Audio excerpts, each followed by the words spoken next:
asalaamaaleykum mbokk yi asalaamaaleykum ginnaaw bu ñu sante yàlla julli si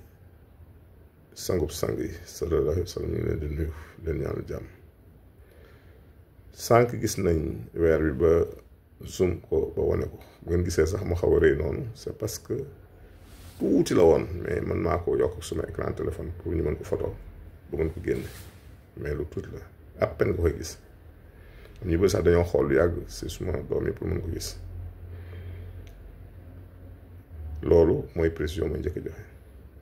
ñaareel bi mooy dama dégg fu ñu tuddee weer rek ñu ne Arabie Saoudite or que Arabie Saoudite si ñun la yoon référé wu ñoom si ñun la yoon référé wu ndax ñoo leen gën a féete saw kon gis weer bi fi mu war a gën a yomb gis ko Arabie Saoudite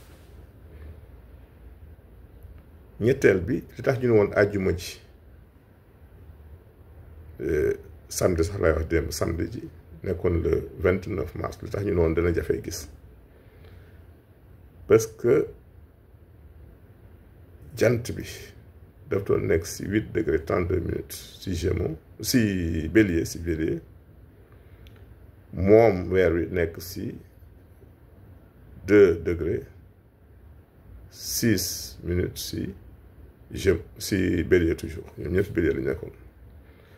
kon weer wi dafay njëkk a suux bu njëkkee suux nag jant bi dootu ko mën a leeral loolu dafa jar a bàyyi xel ndax jant bi moo war a mujjee moo war a njëkk a suux di ko sànni ay lumière am pour nga mën a gis ndax weer wi amul làmp tey nag li tax ñu mën ko gis mooy moom jant bi dafa tolloon si 9 degré 32 minutes ndax benn degré lay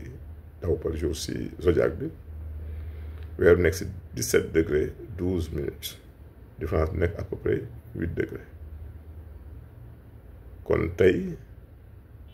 jant bi moo njëkk a suux ndax moo féete kaw weer bi mujje suux moo tax jant mën ko sànni ay lumière ñu mën ko gis te it des na si jaww ji lu ëpp 30 minutes loolu na permettre loolu nit ñi mën ko apercevoir avant muy disparaître kon loolu dafa jara leeral donc weer gis ko juste avant la conjonction yombul gis ko juste après la conjonction aussi yombul foog mu def lu mu gàtt 8 degré jëm kaw pour mën ko gis mu leer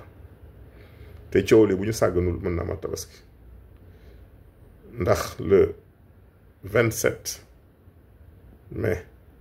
prochain jant bi dafay toll si 5 degré si Gémeaux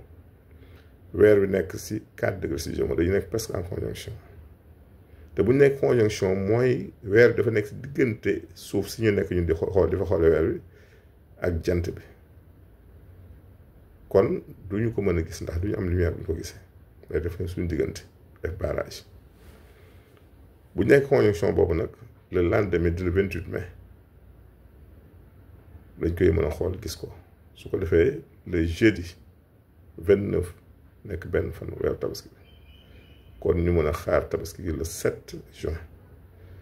mais bu ñu deful ndànk coow li ñu daloon si Korité dañ dara tabaski ñoom yàlla rek yàlla def jàmm ba xëy na ñu tabaski benn tabaski mais coow weer moom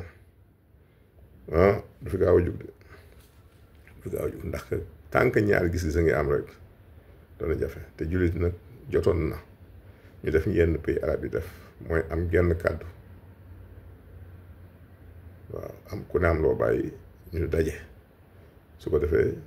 am si lu ñu tënk loo xamante ni mooy boole jullit yëpp